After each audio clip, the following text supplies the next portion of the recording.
Bueno, pues buenas tardes a todos. Sobre todo, muchísimas gracias por venir a esta nueva charla que hemos organizado desde MMASJ. La razón de que hoy estemos aquí es que la charla de hoy se llama Economía de lo suficiente.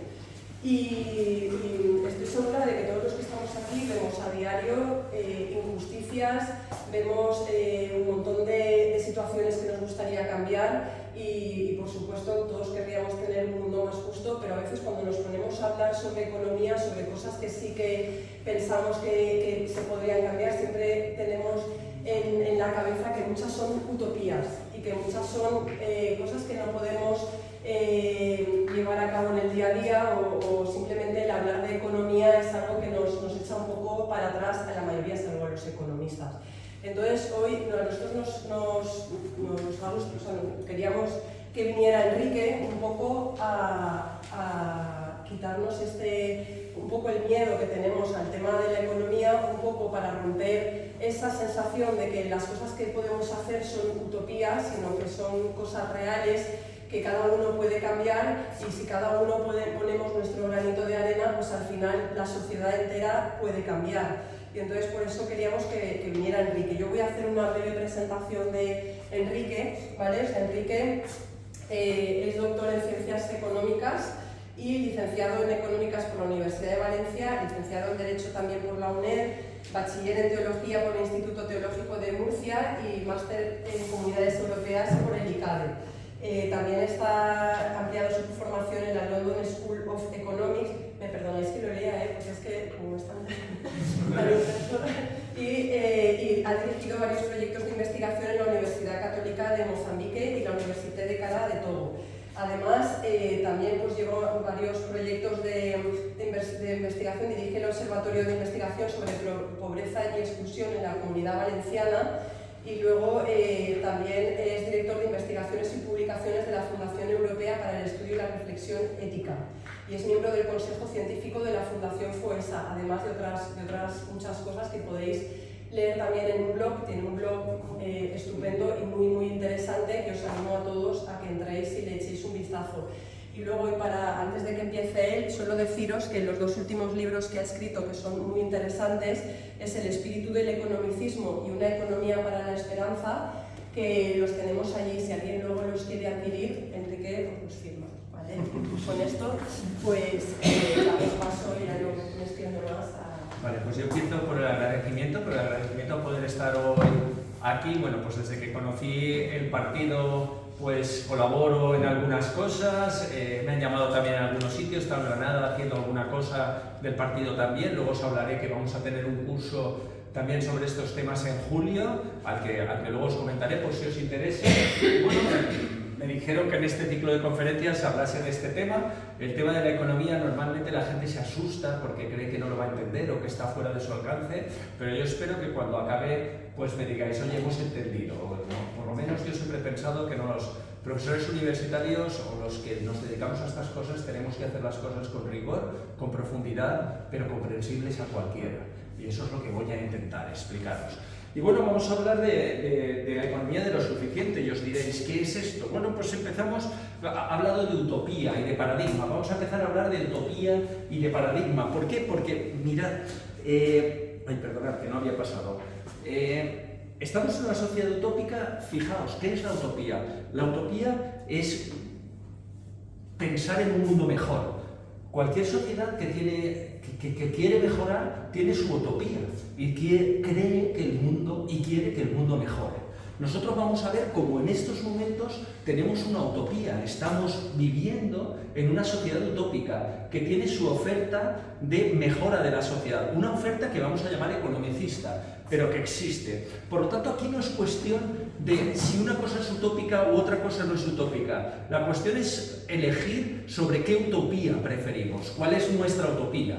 Como vais a ver, voy a contraponer el modelo actual que hay en la economía con otro modelo que creemos que en estos momentos puede ser el mejor para conseguir una sociedad más justa, una sociedad más habitable y además una sociedad más realista que por lo menos la que hay en estos momentos desde el punto de vista económico. Por lo tanto, lo que vais a ver va a ser dos utopías, la actual y otra utopía diferente. Y tenemos que elegir. Al final, si no hay utopía, no hay un modelo que convenza, porque para que convenza un modelo tienes que pensar que con ese modelo vas a mejorar, que ese modelo es mejor para la gente, si no, no hay nada.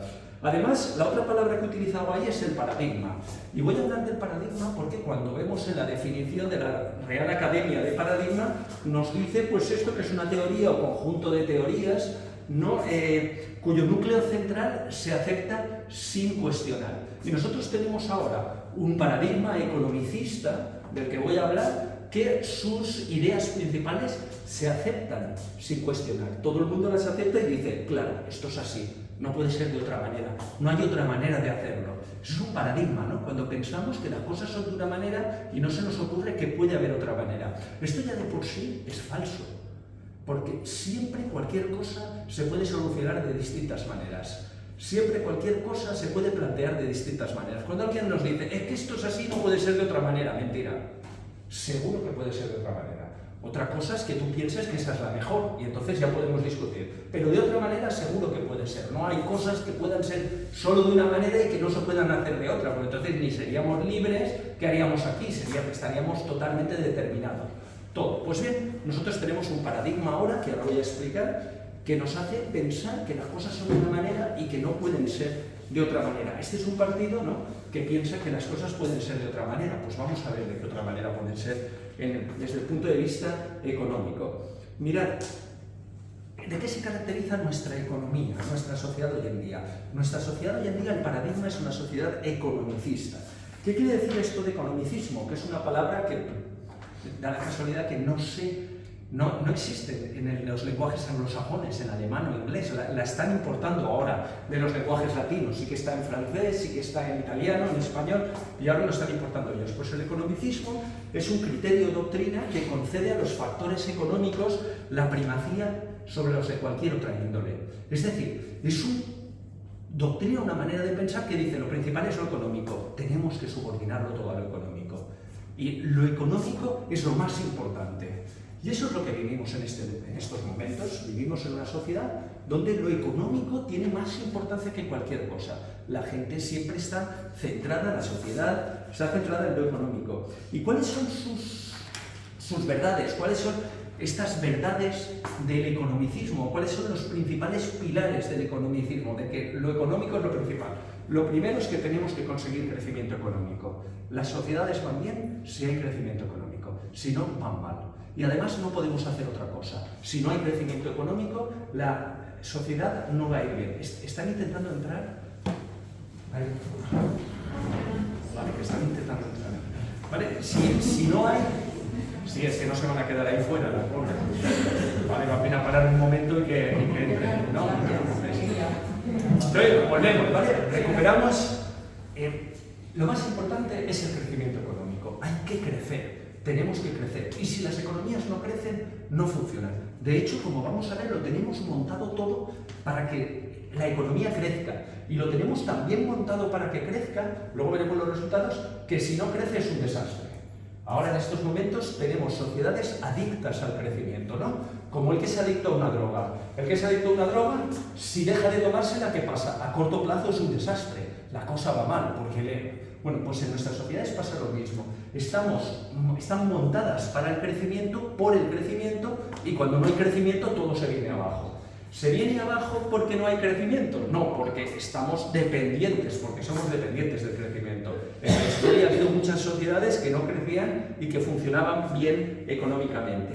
Y dentro de eso que sería la primera gran verdad o la primera idea que no hay que cuestionar y que no se cuestiona, las otras dos grandes ideas que hay es que las personas lo que buscamos es maximizar nuestro bienestar. La gente lo que busca y lo que se llama racionalidad económica, que yo denomino racionalidad economicista, es que nosotros lo que hacemos en la vida es mirar por nosotros mismos y intentar estar mejor. Y ves textos que te dicen, la historia de la humanidad ha sido una historia en la que la gente ha intentado mejorar para tener más cosas y tener más bienestar, ¿no? Y que lo que tenemos que hacer es eso, subir nuestro bienestar, tener cada vez más cosas y estar cada vez mejor. Además, con un criterio que en economía se llama de no saturación, o que podríamos llamar también de no saciedad. que dice que más es siempre mejor que menos. Vamos a estar mejor cuanto más cosas tengamos. Y siempre, si tenemos más, vamos a estar mejor que tengamos menos. Nunca va a pasar eso. Y esto se considera como normal, como esencial, y esa es la segunda gran verdad. Y la tercera gran verdad de este paradigma, de esta manera de pensar, es que las empresas lo que tienen que hacer es ganar cada vez más dinero. Y tienen que maximizar sus beneficios y que las empresas están para ganar dinero. Que eso es lo que hay que hacer. Para ganar dinero, no todo el mundo, los propietarios, ¿correcto? Los propietarios de la empresa, los accionistas de la empresa. Y que ese es el verdadero objetivo de la empresa y a lo que hay que subordinar todo. Y algunos diréis, pues claro, es que las cosas son así. Porque esto es un paradigma. Y la gente piensa, es que puede ser de otra manera, que tiene que ser así. Si no es así, es un desastre. Y seguro que alguno lo pensaréis. Y cuando yo esto lo digo, hay gente que me dice, pues claro, es que, ¿cómo te planteas que eso no puede ser así? Es que eso es lo que hay así. Paradigma. Es un paradigma. Y además, ¿qué nos promete? Perdón, y esto todo tiene un motor, que es el endeudamiento. ¿Por qué estamos enganchados al crecimiento? Porque para crecer necesitamos endeudarnos. Cuando nos endeudamos, conseguimos comprar más cosas ahora y eso nos permite crecer. Y para que veáis las cifras, en nuestro país, pues el endeudamiento público es de un 100,7% del PIB. Es decir, debemos, de cada 100 que producimos cada año, el sector público debe 177,7. Pero no pasa eso solo en el sector público. El sector privado, es decir, familias más empresas, debemos un 111,6% del PIB. Es decir, que si tuviéramos que devolver las deudas, los privados, las empresas y las familias, y el sector público, tendríamos que estar más de 2 años sin trabajar y pagando todo para devolver las deudas. Eso aquí en España. En otros países es similar. Y ese es el motor. Mientras estamos endeudados, nos endeudamos, podemos consumir más ahora, crecemos y por eso estamos enganchados al crecimiento. Porque si dejamos de crecer no podemos pagar nuestras deudas. Y entonces todo se viene abajo. ¿Y esto qué es? ¿Es una utopía? Pues sí, porque nos dice, es que esto es lo que hay que hacer, cuanto más tengamos estaréis mejor. Si el mundo está lleno de cosas y cada vez podemos producir más y tener más entre todos, eso es bueno para todos y vamos a acabar con la pobreza y todos vamos a tener menos problemas económicos porque lo que queremos, lo que nos hace ilusión, lo que queremos es que en esta sociedad tengamos cada vez más cosas entre todos y con más cosas entre todos los que tienen menos tendrán más y todo. Queremos que la tarta se haga cada vez más grande y que podamos tener más cosas para vivir mejor. Y nos dice, esa es la utopía, ¿no? La utopía del economicismo. Cuanto más tengamos entre todos, mejor. Las cosas irán mejor. Tenemos que hacer sacrificios.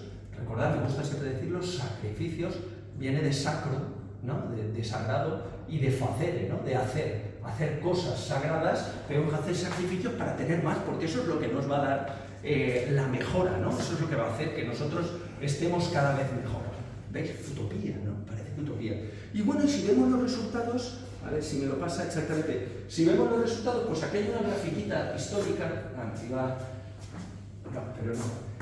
hay una grafiquita histórica de 1600 a 2000 y vemos cómo, y aquí son dos estudiosos de la historia de la economía y te dice de 1600, y esto es la renta per cápita de la gente que vive en el mundo, de 1600 a 1850 más o menos, la renta per cápita de la gente que hay en el mundo no creció, se mantuvo. Es decir, y si esto no hubiera atrasado hasta el principio del que se han hecho cálculos de cifras, veríamos que desde el principio de la era cristiana hasta 1850 el PIB per cápita mundial prácticamente no creció.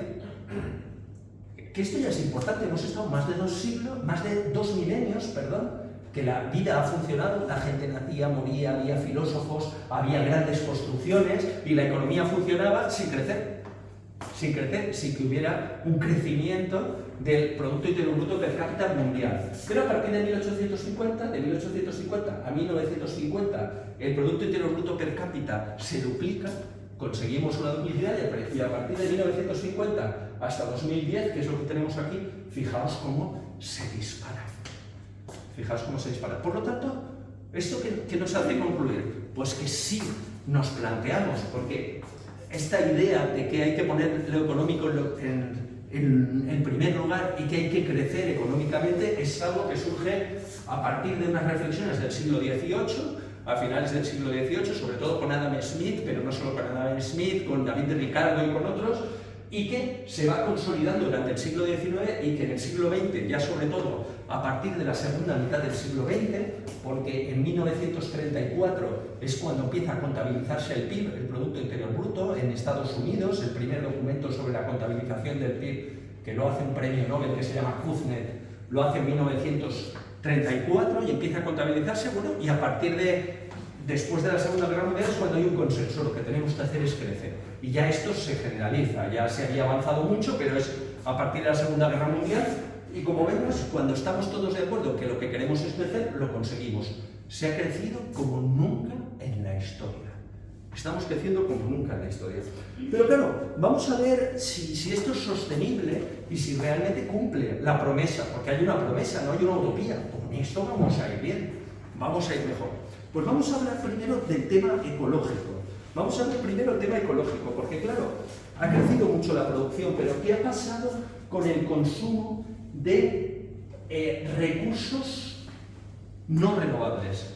Es decir, ¿qué ha pasado con el incremento del consumo de recursos no renovables? ¿Cuáles son los no renovables? Aquellos que no podemos, que los gastamos y ya está, y se han acabado, y ya no podemos volver a utilizar. Pues fijaos lo que ha pasado desde 1950 hasta aquí. Se ha multiplicado prácticamente por 7. Por 7. ¿Vale? Casi por 7. Es decir, ha habido un crecimiento de la utilización de recursos más grande que el crecimiento de la utilización o que el crecimiento del PIB. Y eso hace que, por ejemplo, ahora ya se estén planteando que hay que buscar alternativas al litio, porque ya no hay casi litio, se está acabando. El otro día salía en el periódico, ayer o antes de ayer, ya no hay casi litio, se está acabando y resulta que ahora queremos hacer más baterías porque lo queremos todo eléctrico, pero el litio se acaba y además es muy caro de hacer, utiliza unas grandes cantidades de agua para poder hacerlo. Y digo el ejemplo del litio, pero hay más, ¿no? Tenemos el petróleo, que sabemos que en principio para 2050 y tal va a empezar a haber problemas. De hecho, bueno, en estos momentos quedan reservas, sabemos que quedan reservas, pero sabemos que... Y otros productos mineros que se están acabando y que hay que buscar alternativas. Pero además de eso... A ver, perdón, si no lo enfoco no va. Además de eso, fijaos esta gráfica que os puede parecer un poco rara, pero esta gráfica me dice la energía usada en toneladas de petróleo equivalente por persona, ¿vale? ¿Qué es esto? Cuando más arriba, más energía se utiliza. Cuanto más a la derecha, aquí lo que pone es la renta per cápita, más ricos somos, ¿vale? Más a la derecha, más ricos, los que están más aquí, más ricos, los que están más aquí, más pobres, los que están más arriba utilizan más energía por persona. Y los que están más abajo utilizan menos energía por persona, ¿correcto? ¿Y qué es cada puntito? Cada puntito es un país. Cada puntito es un país. Lo grande que es el puntito quiere decir la cantidad de gente que vive. Los más grandes, China e India, son estos dos, ¿vale? Y los otros son pequeños, ¿no? Pues por ejemplo tenemos aquí Australia, que se ve un poco más pequeño. Los colores son el continente. El verde es Asia, el naranja es África, lo veis en la parte más pobre, ¿vale? El rojo es América, por eso aquí está Estados Unidos, el morado creo que es, los hombres a veces tenemos problemas para los colores, pero el morado, lila, lo que queráis, es el de Oceanía y Europa es el azul. ¿Qué pasa? Sabemos que cuanto más rico es un país, más gasta por persona de energía. ¿Vale? No tenéis más que pensar, los que ya tengáis una edad, al menos como la mía, cuando nosotros éramos pequeños, ¿cuántos enchufes había en casa? ¿Vale? ¿Lo recordáis? ¿Cuántos enchufes había? Uno por habitación, para una bombillita, ¿correcto? En la cocina estaba el enchufe de la nevera, ¿lo recordáis? Un enchufe, ¿no? Gastábamos muy poca electricidad. Claro, ¿qué va a pasar cuando China y la India se pongan aquí? ¿Qué cantidad de energía vamos a utilizar? Por lo tanto, la previsión es que cada vez se necesita más energía, ¿no? Ahora en Teruel van a poner ahora unos grandes bases de datos y estaban pensando, la cuestión es cómo vamos a suministrar la electricidad para que estén esas bases de datos ahí, porque las bases de datos necesitan mucha electricidad y eso era uno de los planteamientos. Seguramente, porque es lo que suele pasar, el sector público pondrá dinero para que haya suministro eléctrico para que las grandes empresas que se ponen ahí consigan ganar dinero con eso. Y luego habrá que ver si esas grandes empresas, como hablaba aquí mismo, creo que era Jorge, ¿no?, el que vino el primer día, si esas grandes empresas van a pagar impuestos aquí o no. Es decir, si el Estado les va a proporcionar la electricidad para que ganen dinero en España, pero luego ellas tienen la base fiscal en Irlanda y no pagan el impuesto de sociedades en nuestro país, que puede pasar. Pero bueno, eso es otra historia, ¿no? No es nuestra aventura hoy, de eso hablo. Y claro, no sé si habéis oído la leyenda del ajedrez, ¿no? Aquel rey que estaba aburrido, que estaba tedioso y quería que le diesen un entretenimiento, ¿no? Y entonces Dios dijo, oye, a ver quién me da un entretenimiento. Llegó alguien con el ajedrez, ¿vale? Esto es la leyenda. Recordad que el ajedrez moderno nació aquí en Valencia. El primer texto con las reglas del ajedrez moderno precisamente fue valenciano, ¿no?, cuando empezó la imprenta. Pero independientemente de eso, y entonces el hombre estaba tan contento, el rey, que le dice, dime lo que quieres. Dice, no hay ningún problema, yo te pido una cosa, ponme un granito de arena, un granito de trigo, perdón, en el primero, 2 en el segundo, 4 en el tercero, 8 en el cuarto, 16 en el quinto, 36 en el sexto, ¿vale? Y con eso que me des es suficiente. El rey dice, poco me pides, pero vale, yo te lo doy. Y le dice a sus subordinados, oye, calcular cuántos sacos de trigo hay que dárselo y dárselo sin problema. Los subordinados ese día no solucionaron el problema. Al día siguiente vienen y dicen, no hay en todo el reino, ni vendiendo todas sus propiedades, podemos darle todo el trigo que nos ha pedido.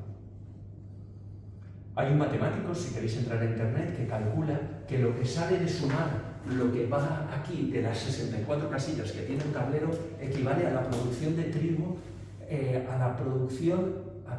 a más de 1000 veces la producción anual de trigo que hay en la actualidad. ¿Y por qué? Quien sepa un poco de matemáticas es porque es una progresión geométrica, y la progresión geométrica, si vas poniendo el doble, cada vez se va incrementando. ¿Esto qué quiere decir? Para que nos hagamos una idea, quiere decir que nosotros, la media de crecimiento, como vamos a ver luego, tenemos más o menos un 3% de media de crecimiento de nuestras economías. Con un 3% de media de crecimiento anual, normalmente se duplica la producción en 25 años. ¿Correcto? Hacéis el cálculo, interés compuesto, y es pura matemática. Cogéis, decir, un 3%, 25 años, son 24 y pico, pero vamos, redondearlo, ¿no? Nos da igual para lo que nos interesa. ¿Eso qué quiere decir? Que si crecemos un 3% anual, que es más o menos lo que se está creciendo, luego lo veremos, dentro de 25 años, que sería la primera casilla, produciremos anualmente el doble. Dentro de 50 años, 4 veces al año lo que estamos produciendo ahora. Dentro de 75, 8 años. Y dentro de 100 años, 16 veces anualmente lo que estamos produciendo ahora. Y dice, bueno, pues 16 veces no está mal, ¿no? Dentro de 100 años producir 16 veces al año lo que producimos ahora, tener 16 veces más de lo que tenemos ahora no está mal. Pero claro, si pasamos 100 años más, en 200 años, son 256 veces. 256 veces en 200 años lo que estamos produciendo ahora al año. Y atención, en 300 años son 4096 veces lo que estamos produciendo ahora. Eso lo aguanta, con unos recursos limitados, nuestro planeta lo aguanta. Hay gente que dice que sí, porque dice que podremos producir 4000 veces más lo que tenemos ahora, y que dicen que podremos hacerlo prácticamente sin productos, porque dicen que va a conseguir producirse cosas sin necesidad de materia prima. Pero no... Hay gente que confía en eso, ¿correcto? Porque la utopía economicista, hay gente que se la cree y dice, sí, claro que sí. Y hay pruebas que podremos producir 4000 cosas más con menos recursos que ahora. Hasta ahora eso no ha sucedido. Y se incrementa la producción y se incrementa el uso de recursos no renovables. No pongo ya lo de, hemos dicho 300 años, en 400 sería producir 65.536 veces lo que producimos ahora. Y claro, el otro planteamiento es, para vivir bien necesitamos tener 4000 veces más lo que nosotros tenemos ahora. ¿Me explico? Bueno, hay gente que le gusta esto, que dice que sí, que lo que hay que hacer. Aquí simplemente he puesto las cifras de 500 años, sería 1.048.576 veces más que lo que producimos ahora, en 500 años, al año, ¿Correcto? en 600 años eran 16.776.000 lo que producimos ahora, ¿no? Para que hagamos una idea. ¿Tiene esto sentido? Hay gente que piensa que sí, que lo que hay que hacer es crecer y seguir creciendo a este ritmo. A mí me parece que no es muy sostenible, ¿no? ¿Qué está pasando en la realidad? Los datos que saqué ayer o antes de ayer del Banco Mundial. Pues mirad, entre 1990 y 2015, los 25 años de los que os hablaba, la producción mundial global, no per cápita, aunque per cápita está por el estilo, iba a sacarla por cápita, pero no, ha pasado de 50 a 100, de un poquito más de 50, 51, 52 a 112, 113. ¿Qué quiere decir? Que se ha multiplicado por 2, por un poquito más de 2. Es decir, ¿qué está pasando? Cada 25 años se está duplicando la producción. Y además, si vemos estas cifras, a pesar de la bajada del COVID, resulta que en 7 años ya tenemos un incremento de un 30%. Lo cual quiere decir que seguimos el ritmo, que en 25 años más estaremos produciendo 4 veces más al año de lo que se producía en 1990. ¿Me explico? Es decir, que no es una previsión que no se cumpla. Entonces ya, este es el primer planteamiento. ¿Tiene sentido esto? ¿Tiene sentido esto? ¿Es sostenible? ¿Se puede hacer? Insisto, hay gente que piensa que sí, Insisto, hay gente que piensa que sí. Yo creo que ni es sostenible, ni parece tener mucho sentido, ¿no? Desgastar los recursos de la tierra, desgastar la tierra para tener más en una carrera sin fin. Pero tener más equivale a estar mejor. Pues mirad, lo que nos dice la utopía economicista, espero que las gráficas se entiendan, yo es que realmente creo, si esta es la satisfacción que percibimos las personas, cuanto más arriba, más satisfacción, y esta es la renta que tenemos, el dinero que tenemos, lo que dice la utopía economicista es, cuanto más dinero tenemos, mejor estamos. ¿Vale? Es decir, los más ricos son los más felices, los que mejor están, y los más pobres son los más desgraciados. Y entonces nosotros podemos medir vuestra felicidad según lo que tengáis. Si pusiéramos aquí las rentas, sabríamos quiénes de vosotros sois más felices porque tenéis más y quiénes sois más infelices porque tenéis menos, ¿no? Esto es lo que nos dice. Pero esto tampoco es exactamente así, porque mirad, ahora añado esto. Esto sí que pasa cuando hay muy poco, cuando la renta es muy baja. Sí que pasa, si yo no puedo comer, no tengo lo suficiente para vivir y tal, pues tener más me mejora, ¿no? Y yo creo que esto es evidente. A rentas muy bajas, la relación se da. Tener más supone estar mejor.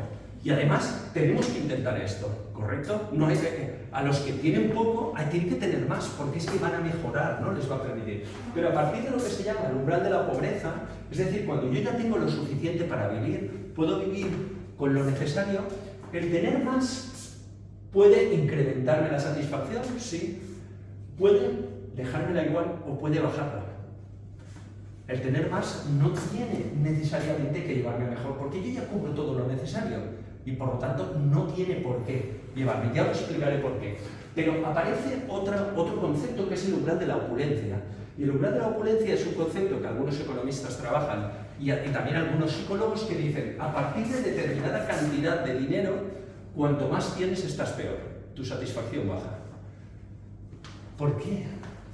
Pues porque tienes muchas más preocupaciones, tienes que centrarte en tu patrimonio, estás preocupado por lo que tienes, por lo que no tienes, si lo pierdes, si no lo vas a perder, tienes menos tiempo para dedicar a lo que nos hace felices en la vida, que es ofrecer a los demás lo que somos, recibir, acogernos, la relación con los otros. Y entonces nos dedicamos más a lo nuestro, a nuestro capital, a pensar en qué tenemos, en la preocupación, etc. ¿Me explico?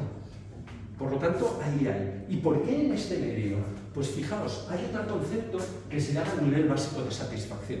El nivel básico de satisfacción es la satisfacción que yo recibo cuando he cubierto todas mis necesidades. Yo cubro todas mis necesidades, he recibido una satisfacción. Me digo, mira, estoy bien, cubro todas las necesidades. A partir de aquí ya puedo vivir normalmente. ¿Qué pasa? Hasta llegar al nivel básico de satisfacción que está aquí, cuanto más tengo, mejor estoy, ¿no? Porque no estoy cubriendo todas las necesidades.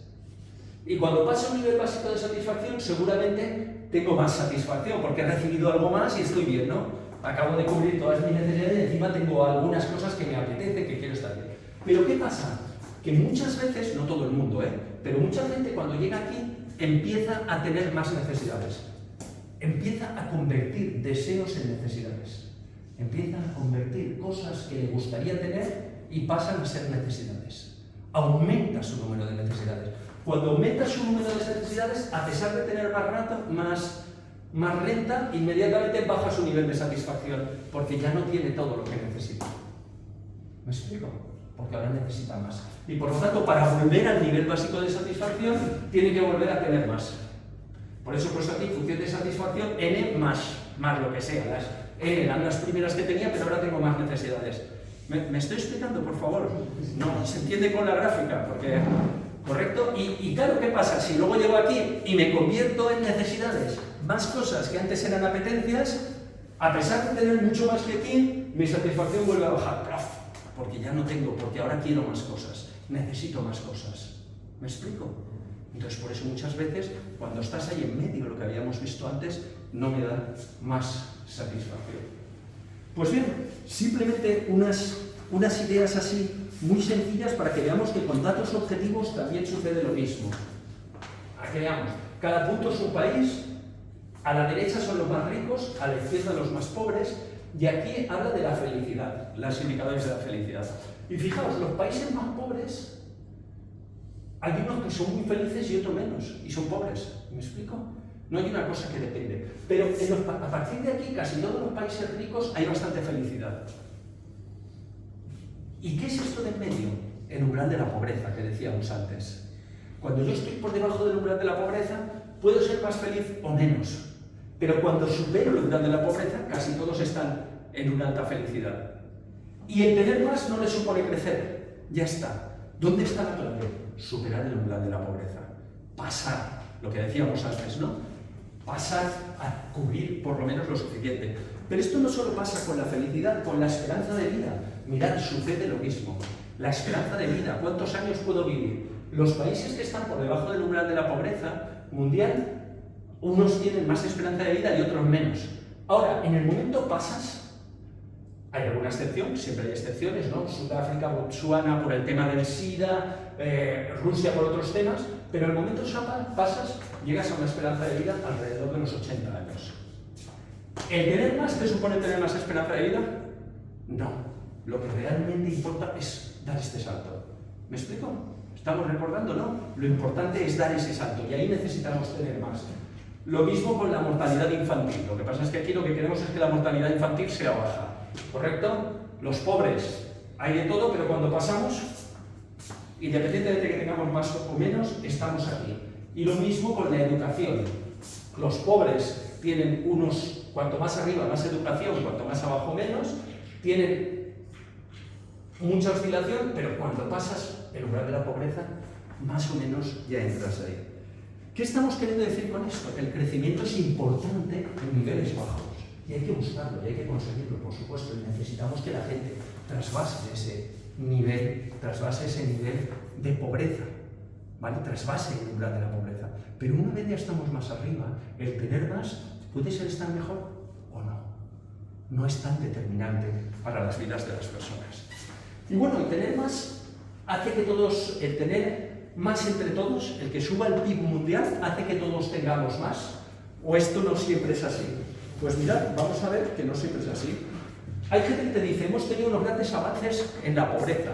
Y mira las cifras que salen en la página web del Banco Mundial, la primera que habla de esto y dice, mira qué bien, resulta que la gente que vive por debajo de un que gana menos de 2 euros, perdón, ahí pone dólares, son dólares, pero yo voy a decir euros porque el tipo de cambio no es uno, pero es muy similar. Vamos a pensarlo en euros para que sea más fácil. Aquellos que ganan menos de 2 euros diarios, pues desde 1990 hasta el año 22, pues han mejorado mucho, han pasado de 2.000 millones, más o menos, a 700 millones. Y estamos contentos, decimos, oye, qué bien. Hay mucha gente que ha bajado. Atención, pensad, 2 euros diarios, ¿qué son? 60 euros al mes, ¿vale? 720 euros al año de ingresos. ¿Correcto? Entonces la gente que ingresa menos de 720 euros al año ha disminuido de 2.000 millones a 700 millones. Perfecto. Y dicen, hemos tenido los grandes avances en la pobreza. Pero claro, si nosotros vemos en la siguiente gráfica que te pone el Banco Mundial y entonces decimos en lugar de 2 euros, 3,70 euros, resulta que la bajada ya no es tanto. De 3.000 millones que había en 1990 que vivían con menos de 3,70 euros al día, hemos pasado a 1.800 millones. 1.800 millones es el doble que antes. Antes eran 720, ahora estamos en 1.800, el doble, más del doble, perdón, el doble no, más del doble. Todavía hay 1.800 personas que viven con menos de 3,7 euros diarios. 3,7 euros diarios son 100 y pico euros al mes, ¿vale? Y por 12, 1.200, 1.300 euros al año, ¿correcto? 1.800. Pero si nos vamos a la otra medida que hace el Banco Mundial, que son los que viven con menos de 6,85 euros al año, diarios, perdón, que estamos hablando de 202 euros mensuales y de 2.400 euros anuales. Pues resulta que estos estábamos en 3.600, 3.700 y seguimos estando en 3.600, 3.700. Es decir, que la mitad de la población mundial, a pesar del crecimiento que hemos visto antes, la mitad de la población mundial vive con menos de 2.400 euros al año. Seguramente la mayoría de vosotros vivís con más de 2.500 euros al mes. Al año. Entonces uno dice, vale, entonces, ¿realmente hay que estar tan contentos? ¿Ha disminuido tanto la pobreza? Pues no lo sé, porque además ahora para llevar una vida normal necesitamos gastar más que antes, porque han aparecido cosas que nos hacen gastar más que antes. Y una persona de estas, si tiene que coger un avión, no le sale más barato. ¿Me explico? No le sale más barato. Le sale lo mismo, no va a poder coger un avión, porque resulta que un billete de avión, si quiere hacer, le va a costar mínimo 100, 200 euros, el salario de un mes. Vaya donde vaya.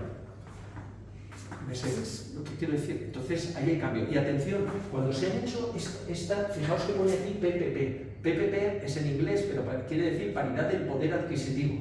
Es decir, que los euros de 2022, con los euros de 2022 se puede comprar lo mismo que con los de 1990. No está que dices, oiga, es que con un euro de 2022 puedo comprar menos. No, puedes comprar lo mismo. Puedo comprar menos cosas porque han subido los precios. Puedo comprar lo mismo. Y si vemos otra cosa, y esto con respecto a la pobreza, claro, uno se plantea, entonces tenemos que ser tan optimistas porque ahora, insisto, en 1990 no había que comprar teléfono móvil, no había que pagar el wifi, no había que tener un ordenador o alguna cosa de esas, es decir, había una serie de avances que no teníamos que comprarlo. Y ahora tenemos el mismo dinero que antes, pero para tener una vida digna necesitamos comprar más cosas porque aparecen necesidades sociales. Tengo los mismos ingresos, pero tengo más necesidades sociales. ¿Y qué pasa con las desigualdades? Mirad, cuando iba a preparar esto, he repasado una cosa que hice en 2014, que era, hacer una previsión con 2022. Miré cuánto ganaban, con los datos del Banco Mundial, cuánto ganaban los países de renta baja en 2012. La media de rentas de los países de renta baja eran de 1.387 euros anuales, son dólares, pero vamos a poner euros. Los de renta media, los países de renta media ganaban de media 7.242 euros anuales y los países de renta alta 37.700.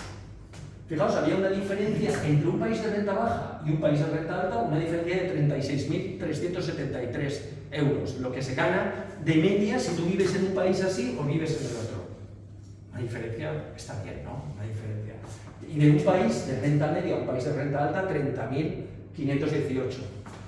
Si alguien se quiere preguntar por qué la gente de estos países se empeña en venir aquí, con esto hay más motivos, ¿no? Pero con este ya sería suficiente, ¿correcto? Hay muchos más motivos, no vamos a entrar. El otro día creo que os hablaron de inmigración, por lo tanto os hablaron mucho más complejo, pero con esto ya hay. Y yo hice una previsión, dije, oye, si el crecimiento es 3,6, 3,8 y 0,6, hice una previsión matemática con esto y dije, ¿qué pasará en 2022? Pues que la renta de renta baja será esta, de renta alta, de renta media será esta y de renta alta será esta. ¿Qué habrá pasado con las diferencias absolutas entre el de renta baja y el de renta alta? Pues que se habrán aumentado. La diferencia ya no será de 36.000, sino de 51.000 la diferencia absoluta. Y la diferencia de los de renta media ya no será de 30, sino de 43.000. Y bueno, dije, vamos a ver los datos reales. Y cuando veo los datos reales, sorprendentemente, porque yo hice unas condiciones muy restrictivas, pero es que resulta que los datos reales de 2020 son más o menos los mismos. ¿Cuánto tienen la renta baja de renta media en estos momentos? 1.949. Los de renta media, 12.000. Y los de renta alta, 51.000. ¿Qué ha pasado con las diferencias? Han pasado de 36 a 50.000 y de 30.000 a 39.000. Se han aumentado las diferencias. Tenemos un alto crecimiento, pero las diferencias entre los más pobres y los más ricos aumentan. Es más, considerando estas tasas de crecimiento y haciendo también una operación matemática, digo, si este país mantiene, si los países de renta alta, que somos nosotros, los 1.000 millones de personas que vivimos aquí, mantenemos un crecimiento de 2,8 y los de renta baja mantienen un crecimiento de 3,4, ¿en cuántos años convergeríamos? Es decir, ¿en cuántos años los cogeríamos? 567. Con los datos de 2012 eran 116, porque como había habido la crisis, en los países de renta alta estábamos creciendo muy poco. Como ahora crecemos más, 567 años para converger, suponiendo que esto creciese a un 3,4 y esto a un 2,8. Y los de renta media pasan de 54 a 186. Es decir, que crecemos, pero resulta que las desigualdades aumentan. Por lo tanto, esa promesa de que creciendo mejora a los que peor están, no parece que se dé. Entonces, esto es una utopía ilusionante, irrealista, ¿no? Que es lo que nos dicen, cualquier cosa que no sea de economicismo, crecer económicamente, es utópico, pensándolo como menospreciativo, y no se puede dar. Es decir cosas que no van. Bueno, pues parece que no cumple el objetivo de mejorar constantemente a toda la realidad de las personas, sí que lo cumple bien en los 1.000 millones que estamos en los países más ricos, porque claro, además como estamos en los países más ricos, un crecimiento de un 1% sobre 50.000, un crecimiento de un 1% sobre 50.000 son 500, un crecimiento de un 1% en un país pobre sobre 1.000 son 10. ¿Me explico? Esa es la cuestión, ¿no? Un crecimiento de un 1% no es lo mismo si tú ya tienes 50.000 que si tienes solo 1.900 o 1.500. Entonces, no parece que lo cumpla. No parece, desde mi punto de vista, que sea sostenible ecológicamente. No podemos seguir creciendo indefinidamente con unos recursos finitos. Y además, hay muchos que se quedan atrás, tal como lo estamos planteando, y que cada vez se quedan más atrás, porque las diferencias se incrementan. Por lo tanto, esta que es la utopía actual, pues parece que no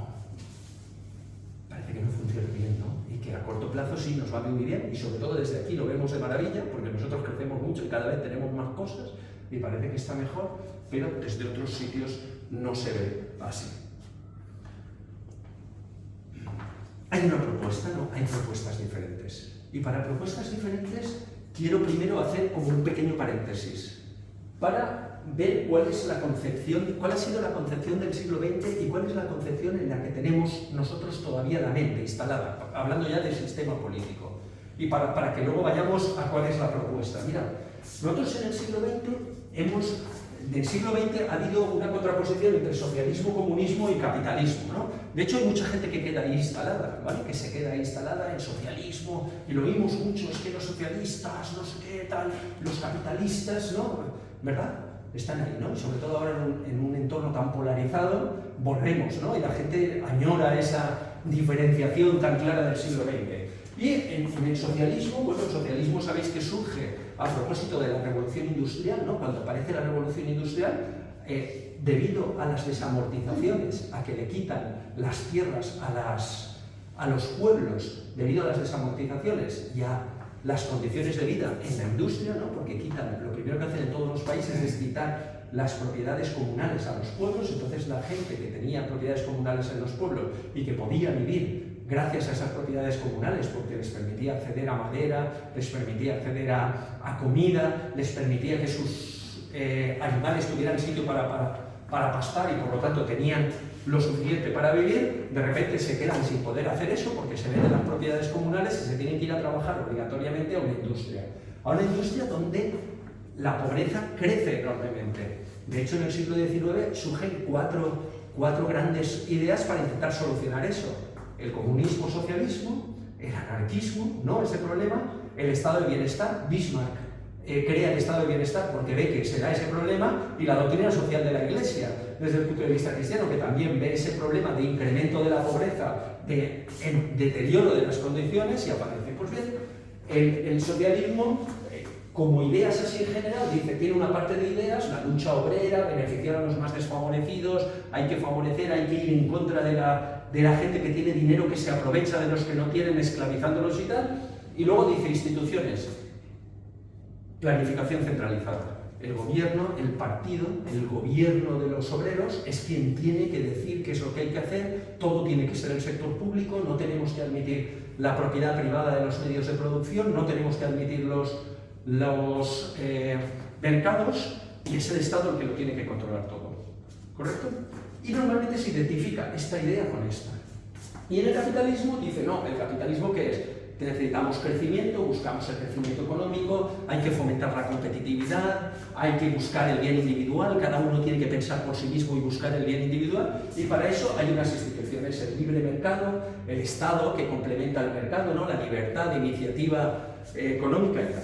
¿Qué sucede en estos momentos? Pues lo que sucede en estos momentos es que ahora no se habla normalmente de comunismo, se habla de socialismo de mercado, los chinos, ¿no? Los chinos hablan de socialismo de mercado. ¿Y qué pasa?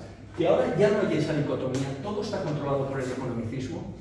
En cuanto a objetivos y creencias, todos dicen lo que tenemos que hacer es maximizar el crecimiento económico, que la gente consiga más bienestar y que las empresas ganen más dinero. Y entonces los chinos del socialismo de mercado dicen, nosotros lo hacemos mejor que el capitalismo. Con el gobierno de nuestro partido conseguimos más crecimiento económico, conseguimos más progreso para nuestra población y además conseguimos que nuestras empresas ganen mucho más dinero. Es mejor la propiedad centralizada, la planificación centralizada de los medios de producción, y es mejor hacerlo así. Y luego el capitalismo dice, no, lo hacemos en el libre mercado.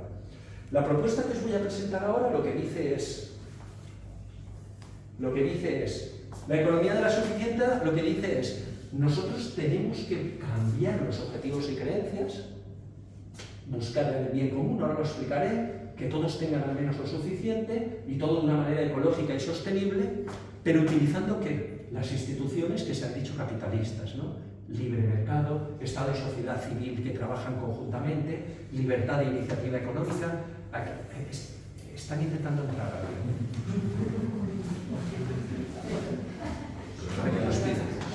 ¿correcto? Esto es para que... Este es el gran cambio, ¿no? Es decir, nosotros, o la propuesta que voy a hacer lo que dice es, vamos a perseguir objetivos y creencias, vamos a perseguir otras cosas, pero cuando hay que elegir las instituciones de empresa, libre empresa, libertad de iniciativa, posibilidad de trabajar el Estado y el sector privado, etc., es mucho mejor que el control por parte del Estado, y que sea el Estado o un grupo el que tenga que decir lo que tienes que hacer, cómo tienes que hacerlo, hacia dónde que tienes que hacerlo y hacia dónde tienes que ir. ¿Me explico? ¿Nos hemos situado? ¿Nos hemos situado para que veamos? Pues bien, si nos hemos situado, vamos ya, si me deja pasar, a la racionalidad de lo suficiente, cambiar el paradigma. Vale, necesitamos cambiar el paradigma. Los objetivos que hay hasta ahora son irreales, son utópicos, no, distópicos, porque no están consiguiendo el objetivo que quieren, son imposibles, no se puede crecer indefinidamente con unos recursos limitados, no consiguen que la gente mejore, nos engañan porque nos dice que podemos cubrir anhelos infinitos, el anhelo infinito que tenemos todas las personas de tener una vida plena, de ser felices, con bienes finitos, con bienes, servicios y experiencias, ¿no? Porque ahora compramos experiencias. Nos dicen, tú vas a estar mejor con cosas, y dices, ¿cómo vas a cubrir un anhelo infinito con bienes finitos? Pues bien, tenemos que cambiar el objetivo. Y entonces lo que decimos es, vamos a reorganizar la economía y vamos a decir, ¿qué es lo que queremos? ¿Para qué queremos la organización económica? No para tener más entre todos, no para crecer ilimitadamente, sino para que todos tengan al menos lo suficiente. Es decir, tenemos que montar la economía para que cuando la organicemos, todas las personas que hay en el mundo al menos tengan lo suficiente para vivir. No que todas tengan lo mismo, ¿vale? Porque hay gente que esto lo confunde. No que todas tengan lo mismo, sino que hasta quien menos tenga lo suficiente para vivir. Es decir, pasar de lo que es el bien agregado, el PIB es un bien agregado, sumamos el bien de todos y sabemos, a lo que se llama el bien común. ¿Y el bien común qué es? ¿Cómo organizamos la sociedad para que todas las personas puedan perfeccionarse como personas, puedan ser más y mejor personas? Y eso desde el punto de vista económico, ¿qué es? Que organicemos la sociedad de manera que hasta los que menos tienen tengan lo suficiente para vivir, puedan vivir dignamente. Eso es cambiar de un bien agregado a un bien común. Y para eso, ¿a quién tenemos que priorizar? Ahora, ¿quién se prioriza? Al que más tiene, ¿no? ¿Quiénes son los mejores, los grandes, los que consiguen ganar más dinero, los que consiguen aportar más al PIB? Porque lo que queremos es que se aporte mucho al PIB, por lo tanto, los que más ganan son los que más aportan al PIB, y esos son los baluartes de nuestra sociedad, los que nosotros tenemos que seguir, los que yo les llamo a veces los santos del economicismo, ¿no? Porque se hacen biografías de ellos, ¿no? La gente los tiene tiene fotos en sus habitaciones, le tengo que seguir, ¿no? Y yo tengo que ser como esta persona, ¿no? A mí hay gente que me viene y me dice, Elon Musk no fue a la universidad, así que no hace falta estudiar, ¿no? Yo tengo que invitar a mi líder, y estos no han ido a la universidad, yo no voy a estudiar, porque es lo que tengo que seguir, ¿no? Ese es el ejemplo, ese es el santo del economicismo, porque es quien ha ganado mucho dinero. Por eso, pues nosotros, ¿a quién tenemos que priorizar? No a esos. En esto, ¿a quién se prioriza? A los más desfavorecidos.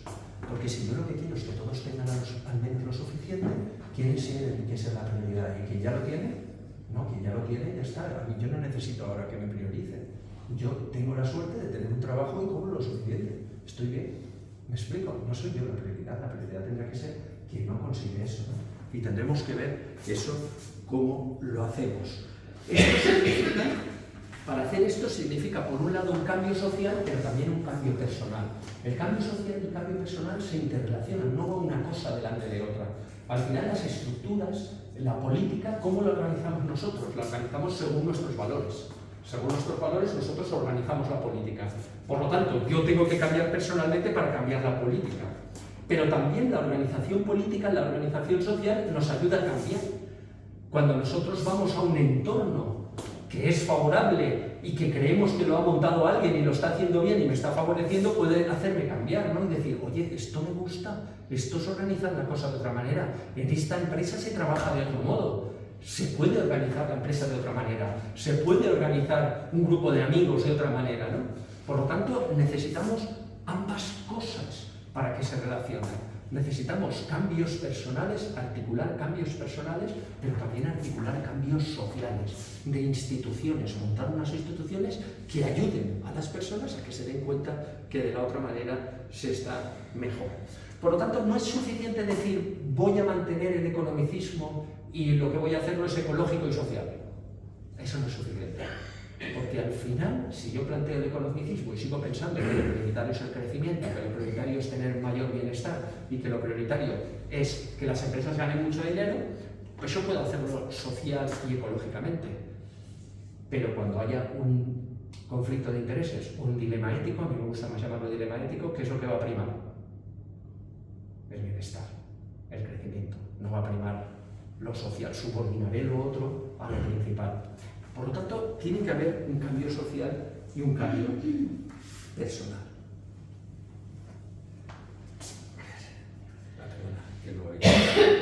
Para eso, una de las cosas que tenemos que hacer es hacer una reflexión pública y privada sobre qué son realmente necesidades y qué son deseos. Porque claro, todo nuestro sistema económico hoy en día está basado en los deseos.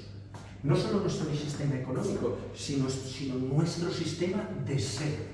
Al final, hoy en día, los libros económicos te dicen la economía lo que intenta es cubrir deseos ilimitados.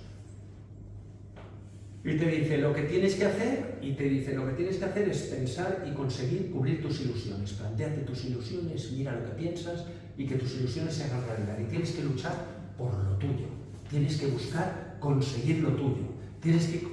Y entonces los demás ya se apañarán, nadie te va a ayudar. Tú hazlo por tu cuenta, dedícate a lo tuyo. Los demás, ¿quién te va a ayudar? Piensa solo en ti mismo y esas ilusiones con frecuencia se concretan en tener más cosas, en tener más experiencias, ¿no? La gente quiere trabajar y dice, no, yo ahora trabajo para comprar experiencias, para tener experiencias, y lo que me interesa es conseguir dinero para tener más experiencias, para hacer más cosas, para estar yo mejor conmigo mismo. Podríamos poner muchos más ejemplos que esto. Pues bien, necesitamos diferenciar necesidades y deseos. Necesitamos que la economía se base en lo necesario, no en los deseos. Porque si se basa en los deseos, al final, y los deseos los vamos convirtiendo en necesidades, al final tenemos que tener más para cubrir más deseos, que es lo que dicen los libros de economía. Entonces necesitamos crecimiento porque como la gente tiene más y más deseos, cuanto más deseos tengamos necesitamos producir más para que la gente pueda cubrir más deseos para estar mejor, porque es la manera de estar mejor. Pero es que además, como esos deseos se convierten en necesidades, mi deseo de tener un cuarto coche o un tercer coche compite con el tuyo de comer. Y al final, que tú quieras comer, muy bien, pero es que yo quiero un cuarto coche y es tan legítimo lo mío como lo tuyo, porque yo también necesito el coche, tú necesitas comer. Y además, como los deseos son ilimitados, pero los recursos no lo son, ¿qué hay que hacer? Competir con el otro. El otro es mi enemigo y yo tengo que competir. Entonces, claro, mi país, ¿qué va a hacer? ¿Renunciar a algo porque el otro país está muriendo de hambre? No, ellos que se apañen. Yo lo que tengo que hacer es conseguir cubrir más deseos, ya es su problema. ¿Me seguís, por favor? Por lo tanto, tenemos que hacer una reflexión pública de qué son deseos, qué son necesidades y ver cómo las necesidades no son subjetivas, sino que muchas de ellas son objetivas. Tenemos también, por lo tanto, que construir una racionalidad de lo suficiente. ¿Qué es lo racional en economía? ¿Tener siempre más y más? No, la racionalidad de lo económico es poner lo económico en su lugar. Lo económico son bienes, servicios y experiencias. Los bienes, servicios y experiencias, los recursos son finitos. Por lo tanto, son cosas finitas que le sirven para cubrir anhelos finitos. Y eso es lo que tengo que hacer la economía. La economía es esa actividad que yo necesito para vivir, para cubrir mis necesidades. Y mis necesidades son finitas. Yo necesito comer. Muy bien, tengo recursos finitos para comer y con los recursos finitos de comer puedo cubrir mi necesidad finita de comer. Tenemos que ponerlo en el sitio. Por lo tanto, tenemos que decir, la economía no es para tener más y para cubrir cosas ilimitadas, sino la economía es aquella actividad que hacemos para cubrir nuestras necesidades. Para, con cosas finitas, cubrir nuestros anhelos finitos. Los anhelos infinitos no los vamos a cubrir con bienes, servicios y apetencias. Los tenemos que cubrir de otra manera. Tenemos que poner la economía en el sitio y la racionalidad de lo suficiente es, ¿qué es lo racional en la economía?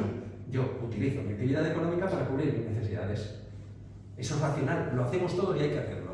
Y quien no puede cubrirlo tenemos que habilitar para que lo cubra. ¿Me explico? Para que llegue y sobrepase ese umbral de la pobreza. Pero no hacernos ilusiones de que teniendo más, nuestra vida va a ser mucho mejor. Por lo tanto, tenemos que entrar ahí. Tenemos que también cambiar la conciencia de las empresas, ¿no? Y hay muchas empresas que ya están aquí. ¿Vale? ¿Por qué? Porque las empresas te dicen lo que hay que hacer es ganar dinero y para eso yo tengo que cumplir mi función social. Y la prioridad es ganar dinero. Yo lo subordino todo a ganar más dinero para los propietarios. Y entonces la función social de una empresa, que es por lo que necesitamos las empresas son una de las entidades que más cosas buenas pueden hacer por una sociedad. Hay pocas que pueden hacer tantas cosas buenas. ¿Por qué? Porque producen bienes y servicios útiles para los demás. Nosotros estamos aquí sentados, todo gracias a que hay empresas. Porque nos permiten ganarnos la vida y nos permiten desarrollar nuestra parte económica, ¿no? de hacer algo por los demás, de construir, y nos permiten además colaborar, ¿no? Nos permiten colaborar con otras personas para llegar mucho más allá de lo que llegaríamos solos. Y luego hay una tercera función, las empresas articulan sociedad, consiguen que se paguen impuestos, que se cree empleo, que haya. Es decir, las empresas tienen una triple función importante. Y ahora nosotros decimos, no, pero esa triple función nos da igual. Eso tiene que estar al servicio de ganar dinero. Y entonces nosotros decimos, bueno, habrá que cambiar. Lo importante de las empresas es que cumplan la función social. Para eso tendrán que tener beneficios, por supuesto, pero hay que poner el beneficio al servicio de la función social. La prioridad tiene que ser la función social, no el beneficio. Porque si no, estamos equivocando. Estamos poniéndonos nosotros al servicio del beneficio y no estamos poniendo a las empresas al servicio del beneficio y no al servicio de la sociedad o al servicio de los que están ahí. Insisto, gracias a Dios hay muchas que funcionan así y además, como el otro día me decía un empresario, me decía, es que las que funcionan así tienen más posibilidades de sobrevivir a largo plazo. Y digo, yo también lo veo así, pero no siempre, ¿correcto? Porque depende también cómo lo hemos organizado, si para favorecer a esta clase de empresas o favorecer a las otras clases de empresas. Y a veces montamos las cosas para favorecer a las empresas que lo que quieren es ganar mucho y no a las empresas que priorizan la función social. Y por lo tanto tendremos que tener un Estado que cambie también la perspectiva, que diga, ¿cómo voy a medir la bondad de lo que hago? ¿Con el PIB? ¿O con otra medida que me diga cuánta gente pasa más necesidad? Y diré, mira, mi economía va mejor porque hay menos gente necesitada. Porque conseguimos que haya más gente que cobre o que tenga al menos lo suficiente. Porque conseguimos que haya empresas que están priorizando su función social. Y tenemos más empresas que crean empleo y crean empleo de calidad y a buen salario que otros sitios. Pues ahí tenemos que tener el Estado, ¿no? Cambiando. Y además estableciendo una colaboración público-privada. No es el Estado el que lo dice todo, sino el Estado el que se pone al servicio de la sociedad. El Estado el que dice, yo voy a ayudar para que la sociedad civil florezca con empresas, con asociaciones, con organizaciones y entre todos podamos conseguir ese objetivo. Pues bien, al final tenemos que modificar ese espíritu economicista para poder así, en resumen, pasar de la economía del deseo a la economía de la necesidad, de la cultura del éxito que está tan generalizada ahora, a la cultura de dar frutos, ¿no? Que nuestros chavales, en lugar de buscar el éxito, y nuestros mayores también, lo que busquen es dar frutos, ¿no? Ofrecer cosas buenas a los demás, hacer cosas buenas por los demás. De la búsqueda de la competitividad, de ver el otro como alguien con quien tengo que enfrentarme, a ser competentes, ¿no? A ser competentes, a hacer las cosas bien y a colaborar con los otros para poder ser más competente y para ofrecer mejor. Esto también para las empresas, ¿no? Y pasar de una sociedad autorreferente, en la que yo soy lo principal, yo mis derechos tengo que mirar por mí mismo, a una sociedad relacional, en la que ofrezco lo que hago y colaboro con otros para hacer algo útil para los demás con lo que me gano la vida, pero además mejoro el conjunto, mejoro el bien común. Pues bien, esto sería cambiar el paradigma. Si no cambiamos el paradigma, si no se cambia la mentalidad y no se produce eso a las instituciones, mal asunto. Esto no se soluciona con parches, se soluciona con un cambio. La sociedad siempre cambia, la sociedad está cambiando, las personas estamos cambiando, siempre. Todo va a cambiar, todo cambia.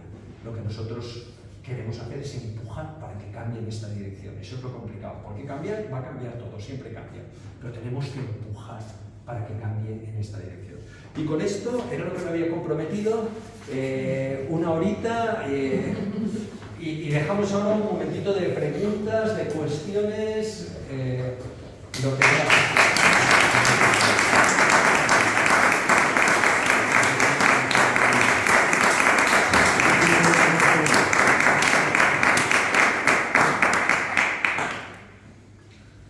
¿Preguntas? Dime. Lo que has dicho, perfecto. Me ha encantado como lo has explicado y yo creo que ha sido todo maravilloso. Pero la pregunta es, ¿cómo un mundo mejor, un partido político tan iluso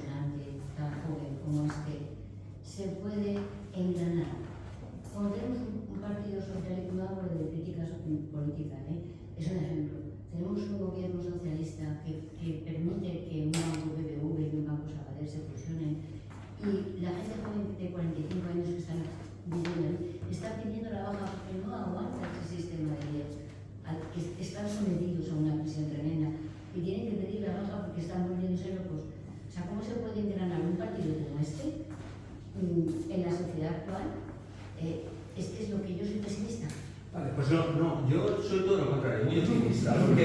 Porque lo que yo he visto, yo estoy fuera del partido, ¿correcto? Yo colaboro, pero estoy fuera. Pero lo que estoy viendo es, primero, un partido que dialoga, ¿no? Una gente que dialoga, que tiene ilusión, que quiere hacer. Y nosotros lo que vamos a hacer ahora, así a corto plazo, es pensar sobre estos temas en conjunto. Vamos a hacer un curso, que estáis todos invitados, si queréis, lo iba a decir al final, pero lo digo, 4, 5, 6 y 7 de julio, bueno, se llega al 4 por la tarde, es decir, que se puede trabajar el 4 todavía, pero será para llegar por la tarde-noche, sobre precisamente cómo hacer todo esto en medidas económicas.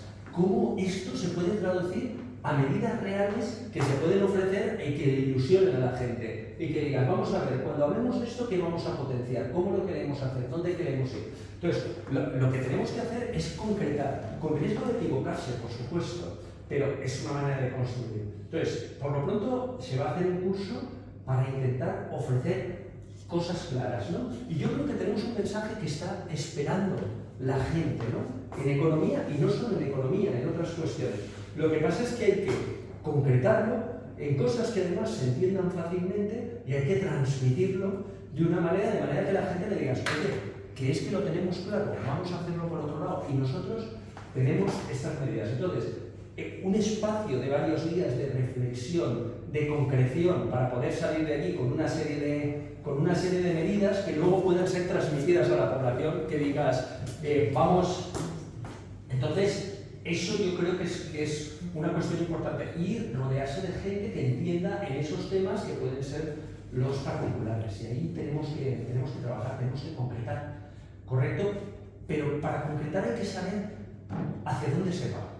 ¿Me explico? Primero tenemos que saber hacia dónde queremos ir. Si nosotros tenemos claro y decimos, queremos ir hasta aquí, entonces ahora diremos, vale, pues ¿qué medidas hay que tomar para ir hacia ahí? Es como, si yo salgo de aquí y digo, ¿a dónde? El que no sabe dónde va, seguro que llega a otro sitio. No puedo poner unas medidas si no sé a dónde quiero ir, porque me puede llevar a cualquier lado. Entonces yo creo que eso se puede hacer y lo vamos a hacer. Vamos a intentarlo. Sois misioneros. Hay que intentarlo al menos. ¿Vale? Es que estáis invitados a participar, ¿no? Porque va a ser también un proceso participativo y de ver en distintos aspectos qué cosas prácticas se pueden hacer. ¿Más preguntas? No sé si esperarme a esas jornadas para responder a esta pregunta.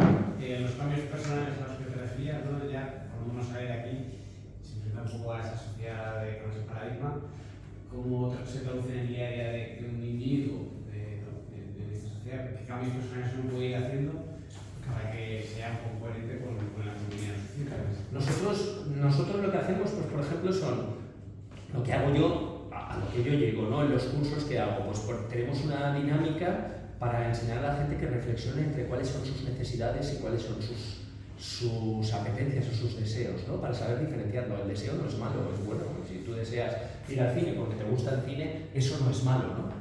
Es perfecto, siempre que sean deseos normales, ¿correcto?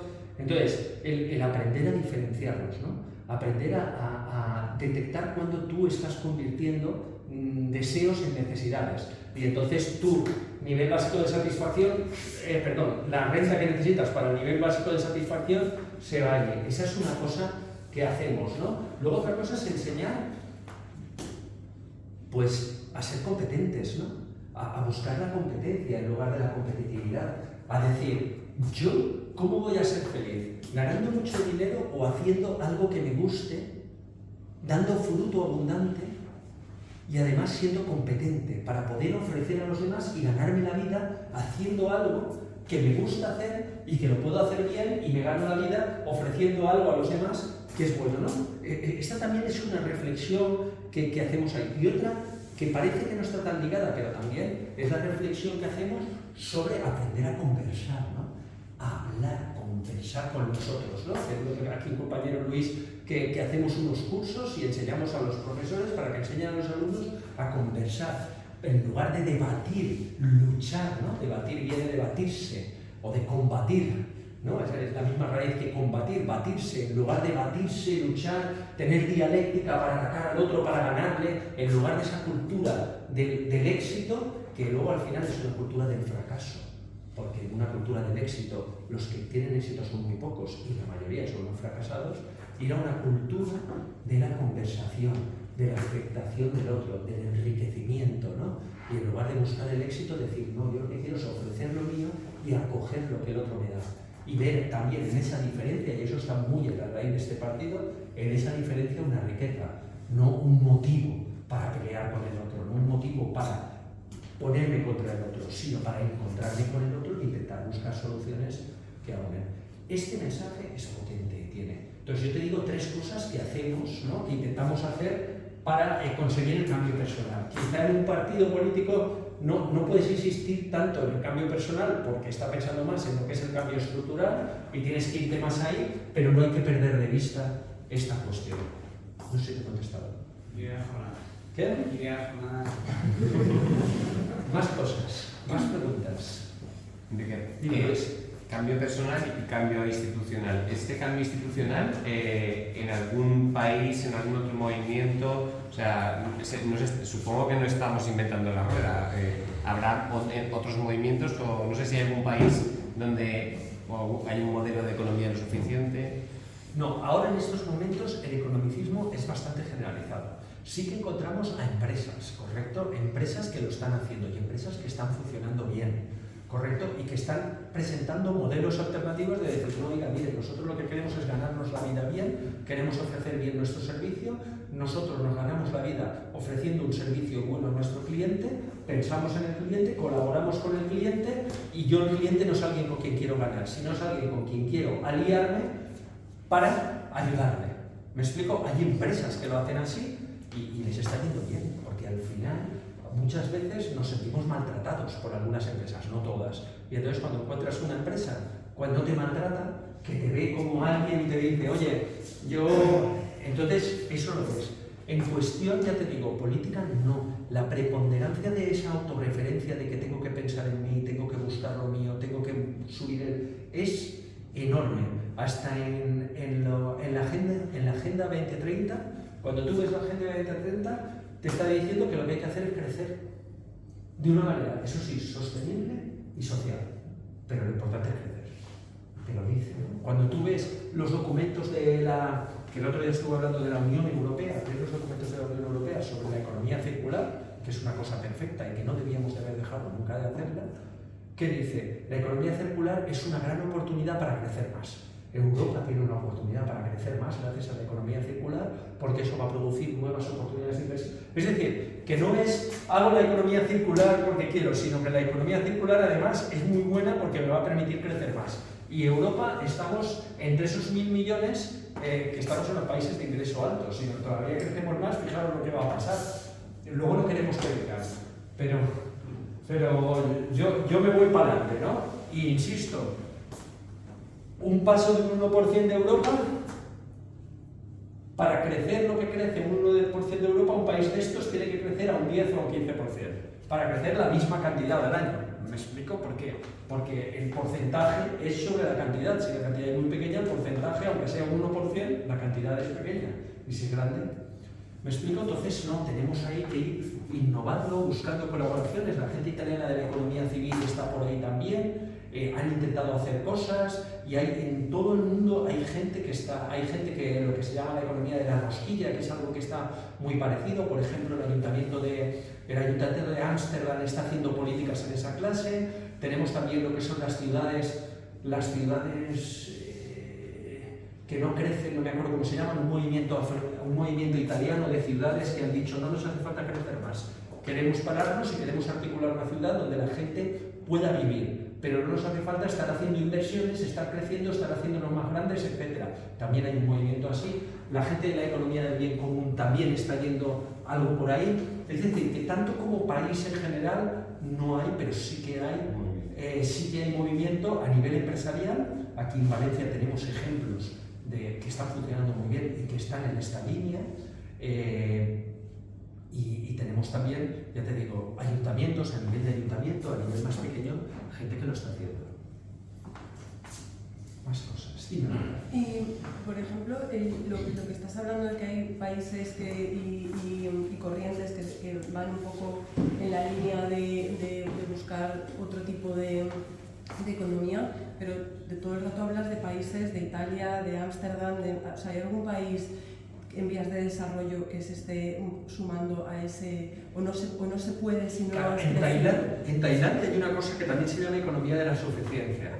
¿Vale? Yo tengo un compañero en Madrid que me ha pasado toda la información porque al ver que yo le había llamado a esta conferencia así, es la primera vez que lo hago, me ha dicho, oye, hay un movimiento en Tailandia que está haciendo eso, y me ha enviado la información, pero me la ha enviado esta mañana y no he leído más. Te he de confesar que no he leído más. Yo estuve en Tailandia hace muchos años, pero en aquel entonces ni me enteré ni me di cuenta que existía eso y no sé si entonces existía. Entonces sí que sé que en algún sitio hay cosas así hechas, pero ya te digo, no lo he llegado a leer porque me lo ha pasado ayer o esta mañana, que ha sido esta semana, cuando lo anuncié en mis redes que estaba esto, pues desde Madrid lo ha visto y me ha dicho, oye, ¿qué tal? Entonces no sé decir. Tenemos que construir. Lo que sí que hay es una sensibilidad grande. Dime, Robert. Lo que quería comentar, si lo explico, los países europeos, yo digo por la razón que yo oigo más en Europa, los países que parece que las políticas están funcionando mejor es porque están creciendo la economía. Eso digamos que es el baluarte de cualquier gobierno. Cambiar eso, si el pueblo no lo quiere, es muy complicado. Entonces yo pienso que el cambio tendrá que ser de abajo para arriba. Así, al final los políticos o la gente que al final tiene que hacer una forma de Estado, diga, la gente le está apretando para que cambie el modelo. Porque a ver, quiere ser guapo que va a Europa, dice, no voy a cambiar el modelo y España va a ser más pobre o va a crecer menos que el resto de países europeos. Entonces, creo que al final tiene que ser el pueblo que le presione a los de arriba. Por eso está bien que se empiece por ayuntamientos, porque, digamos, donde hay poca gente con ideas así, de esta manera sí que puede hacer el cambio en ayuntamientos o y poco a poco ese cambio sube para arriba, porque desde luego ningún país se va a plantear, es decir, voy a hacer este cambio desde la noche a la mañana. Claro, totalmente de acuerdo. Por eso digo que tienen que ser las dos cosas. Y luego también, es verdad que tienen en todo primero, la sociedad cambia, ¿vale? Siempre hay cambios sociales, pero cuando hay un grupo que puede dirigir el cambio social en una dirección, suele ser un pequeño grupo que empieza y suele ser una minoría con vocación de mayoría. Es decir, que tiene que existir también una minoría que va a ser minoritaria, porque si lo que quiere cambiar no puede ser mayoritaria, porque si no, ya no querría cambiarlo, que diga, nosotros tenemos vocación de mayoría, es decir, nosotros tenemos vocación de decirles a los demás, oye, hay otra manera de hacer las cosas, creemos que es mejor, piénsalo, vente con nosotros, o piénsalo. No una minoría con vocación de minoría, para quedarme yo ahí, nosotros somos los buenos y el resto está equivocado, sino una minoría que también diga, hay otras maneras de hacer las cosas, juntaros, escucharnos, mirad, aquí lo estamos haciendo así, es otra manera de hacerlo. ¿Me explico? Y ahora en estos momentos, vamos a ver, hay un hartazgo en la sociedad que se dice, pero nadie sabe cómo canalizarlo. ¿Vale? Nadie sabe cómo canalizarlo. No digo todo el mundo, pero hay mucha gente que está harta de la polarización, que está harta de un debate político que es un debate, más que un debate, es un combate, porque ya no es ni dialéctico, ¿correcto? Ya es insultarse muchas veces, ¿vale? Con poca profundidad, ¿no? Mucha gente que está agobiada porque está muy presionada para vencer, para ganar, tengo que triunfar, tengo que estar... Y cuando de repente les enseñas, oye, se puede hacer de otra manera, y dicen, ay, es verdad, me puedo plantear la vida de otra manera, y esa manera puede ser más. ¿Me explico? Entonces, el que haya una minoría ahí que empiece a decir eso para lo que tú dices, para que luego desde abajo vaya arriba, es necesaria, porque si no empiezan unos pocos, ¿quién lo va a hacer? Alguien. Y además una persona tampoco lo puede hacer solo, tiene que ser un grupo de personas. Un grupo de personas que digan, nosotros no lo vamos a poder hacer todo, pero en nuestro ámbito vamos a intentar tirar para aquí, y vamos a decir, y vamos a difundirlo. Y tenemos vocación de mayoría, no de quedarnos, qué buenos que somos, nos quedamos aquí, qué bien lo hacemos, ay, qué magníficos somos, y los demás están poniendo. No, creemos que lo hacemos bien y vamos a ofrecérselo a vosotros, vamos a comunicárselo, a decírselo, a expandirlo, ¿no?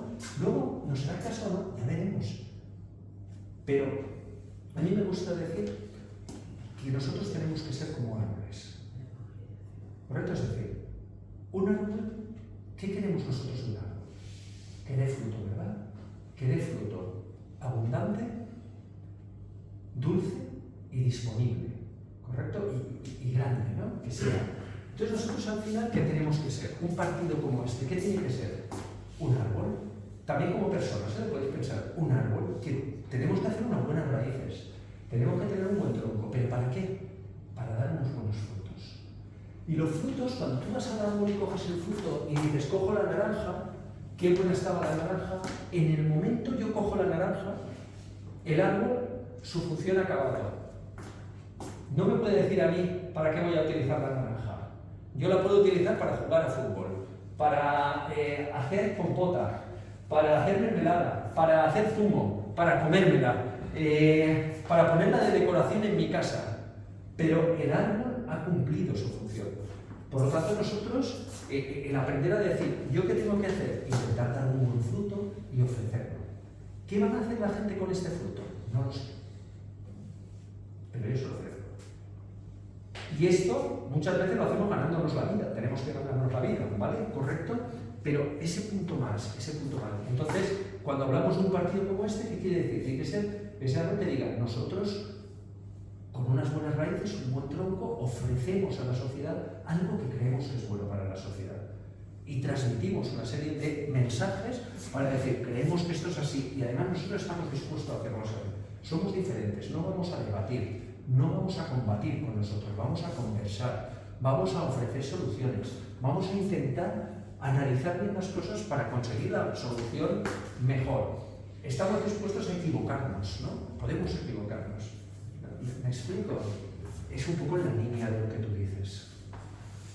Bueno, la línea también de lo que yo estaba pensando, ¿no? La importancia de saborear de nuevo poder este paradigma, la importancia de saborearlo y entonces de tener una autoestima fuerte a pesar de ir contra corriente. Por ejemplo, antes has mencionado pues, lo que aporta una empresa, ¿no? Lo que aporta un buen trabajo, donde puedes realizar, donde puedes aportar. Entonces, desde esa experiencia, desde ese saborear, pues otra manera de vivir, de plantear las cosas, que creo que es básico, y con otros, como dices, luego hay que tener muy clarito y decir, no me metes ese gol, no me metes ese gol. Por ejemplo, mismamente en el tema del trabajo, cuando el único argumento es, no sé, el salario, o, por ejemplo, ¿no? O cuando nos venden un producto y el único argumento es que es más barato, o así tendrás más, o es que es la más grande. O sea, desde la experiencia, desde el saborear, ¿qué es más rápido? No, tampoco. O sea, es que hay un montón de cosas que parecen inocuas que nos están conduciendo a más grande, más rápido, pero sin saborear, sin desarrollarnos, sin cultivarnos. Y luego todo eso que estás diciendo está dentro de la estructura economicista. ¿Por qué lo más rápido es lo mejor? Porque si yo lo hago más rápido, puedo hacer más cosas, y si hago más cosas, soy más productivo, y si soy más productivo, tengo más, y si tengo más, estoy mejor. Me explico, por lo tanto, la rapidez. Y la gente te dice, yo a veces cuando le pregunto a los alumnos, y hablo de alumnos porque es con lo que yo más trabajo, ¿no? Me los pregunto, ¿cuál es el mejor? El más rápido. ¿Y por qué el mejor es el más rápido? Porque el mejor es el más rápido. Ay, ¿no puede ser el mejor el más ecológico? ¿No puede ser el mejor el más cómodo? No puede... ¿Me explico? ¿Y entonces por qué? Porque tenemos ese paradigma tan imbuido dentro de nosotros que lo que queremos es lo más rápido, lo más eficiente, lo más barato. ¿Qué es lo mejor? Lo más barato. ¿Por qué lo más barato? Porque si compro más barato, con mi dinero puedo comprar más cosas, y si compro más cosas voy a estar mejor. Eso está debajo. ¿Me explico? Está debajo, no nos damos cuenta, pero está ahí debajo, imbuido, metido. Y como decía Ortega y Gasset, que desde que lo he descubierto que lo decía, me gusta mucho nombrarlo, las ideas se tienen, pero en las creencias se están. Y esto es una creencia, está ahí, ¿no? Lo tenemos dentro, lo tenemos metido. Y claro que hay que modificarlo, lo que decías tú. Si no se modifica, luego no puedes subir. Pero claro, para modificarlo, primero tienes que caer en la cuenta. Y alguien te tiene que decir, oye, cae en la cuenta de esto. Luego de caerte en la cuenta puedes tener la idea, pero luego tienes que internalizarlo. Y para internalizarlo y empezar a funcionar bien, es bueno que haya instituciones o lugares en los que puedas hacerlo con otros para que al final te entre y después tú ya te salga, porque ya lo has internalizado, ¿no? Porque aunque en las creencias se está y las ideas se tienen, hay una permeabilidad. Y yo puedo tener una idea y pasarla a creencia, ¿correcto? Por eso evolucionamos en la vida, no nos quedamos ahí.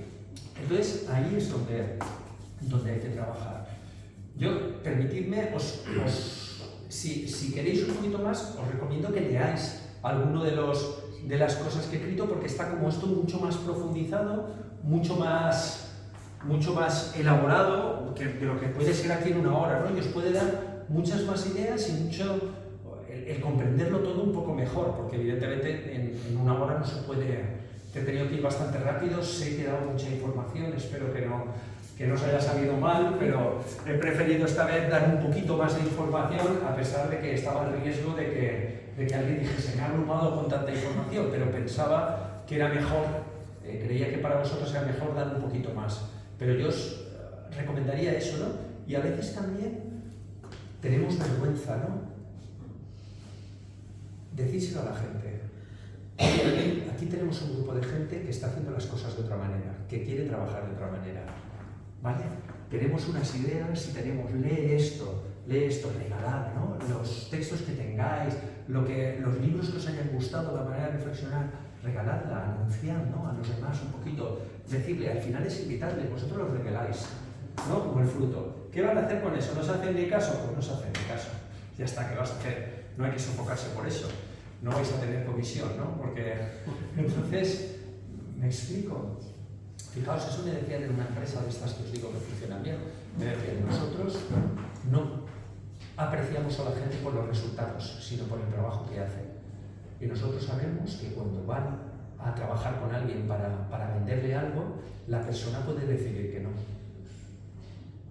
Nosotros lo que queremos es que lo haya hecho, y que haya estado ahí, y que haya hecho todos los pasos. Y eso, si lo ha hecho, aunque el resultado haya sido negativo, nosotros lo apreciamos. Porque sabemos que cuanto más veces lo hace, luego va a tener resultado, y que a veces no es fácil.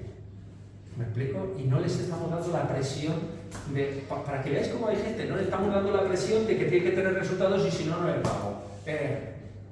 Vale, fijaos que es diferente, ¿no? La mayoría de las empresas lo que te piden es el resultado. De hecho, vivimos con todo esto, si leéis el texto lo veréis, vivimos en los resultados. Hay que sacar resultados, hay que conseguir resultados. Y toda la gente está en el resultado, desde los estudiantes hasta los más mayores. Tengo que conseguir resultados, hago las cosas para obtener resultados. Hay que hacer las cosas porque tengo que hacerlas, ¿no? ¿Me explico? Porque al final estamos tanto en el resultado que cuando no conseguimos los resultados apetecidos, ¿qué pasa? Frustración, fracaso. Y a mí me gusta decir siempre que no, que era lo que decía Julio Iglesias, ¿vale? De tanto querer ser en todo el primero, me olvidé de vivir, ¿lo recordáis? Me olvidé de vivir. Y la gente se olvida de vivir porque está obsesionada en el resultado. Y el camino le da igual, solo quiere el resultado. ¿Y cuánta gente hay que se olvida de vivir? Pensadlo, ¿no? Y las sociedades y tal. Perdonad esto de Julio Iglesias, igual nos gusta Julio Iglesias. Qué mejor para acabar, Enrique, que la cita de Julio Iglesias.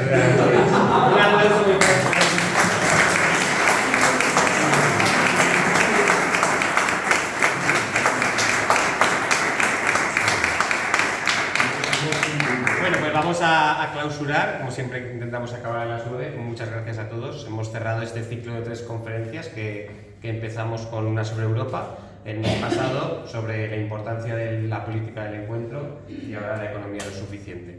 El objetivo un poco de las charlas cuando empezamos era, pues bueno, esa insatisfacción o esas ganas de querer cambiar las cosas, de querer compartirlo con gente, ¿no? de querer un poco, de tener un foro donde despertar un poquito esta inquietud y esta necesidad de cambiar las cosas. Pues bueno, creo que ha sido muy satisfactorio, así que seguiremos el curso que viene y os iremos informando de las próximas charlas. Y bueno, nosotros desde el partido, bueno, pues desde nuestra humildad de un partido pequeño, pero tenemos esa insatisfacción de lo que estamos viviendo, pero esa insatisfacción y esa esperanza de que puede ser de otra manera y creemos que así puede ser. Entonces, pues os animamos a afiliaros al partido directamente. Cuesta poco, solo si nos preguntáis os informo enseguida, pero necesitamos ir haciendo un poquito de masa crítica, ¿no? O sea, estamos seguros de que hay mucha gente que comparte estas ideas, de que no está satisfecha con lo que estamos viviendo y al final ese cambio institucional necesita de que vayamos siendo unos poquitos que nos vayamos juntando, ¿no? Y vayamos haciendo fuerza. Entonces, pues hace falta cualquier ayuda. Y ya para acabar, como no, os voy a invitar a que nos votéis en las elecciones europeas, porque si no... allí detrás tenéis el cartel de la candidatura. Vamos en candidatura con la España vaciada. El candidato, el número 1 es Tomás Guitarte, que fue candidato por lo que existe, igual os suena porque es valenciano y de aquí cerca. Y con los partidos municipalistas. Es como una candidatura que tiene 3 partes, por un mundo más justo, la España vaciada y los partidos municipalistas. Son un grupo de partidos con los que hemos encontrado muchas cosas en común, porque son partidos transversales, que tienen una política bueno, pues que defiende un mundo más justo dentro de cada uno de sus localidades, de sus tierras, ¿no? Y que hemos conseguido aunar con esfuerzo, como siempre, ¿no? Pero la política del encuentro y de poder trabajar juntos es algo muy nuestro del partido, para poder, bueno, pues, poder ir a esta candidatura con una cierta capacidad de poder tener un eurodiputado, que sería súper importante, porque al final, si tuviéramos un eurodiputado, pues se turnaría temporalmente un tiempo de España vaciada, un tiempo de municipalistas y un tiempo de Por un Mundo Más Justo, y aparte hay pues muchos recursos y pues para poder ir haciendo cosas desde la política europea. Ya tuvimos una participación hace años con otra candidatura y bueno, pues para nosotros sería súper importante, ¿no? Y pensamos que se pueden hacer muchas cosas desde ese entorno. Entonces, pues nada, animaros a que le deis difusión y por supuesto a que nos votéis. Muchas gracias por venir y de verdad que lo de afiliados, si pensáis que el partido es algo con lo que os va, que a nosotros nos ayuda un montón, o que simplemente seáis simpatizantes y vengáis a estas cosas. ¿Dani? Si me has hecho de eurodiputado. No. Yo estoy en Sinodella, que estoy muy contento. Bueno, pues muchas gracias a todos y muchas gracias también a Vive Spanish, que nos ha acogido estas charlas y hemos estado muy a gusto.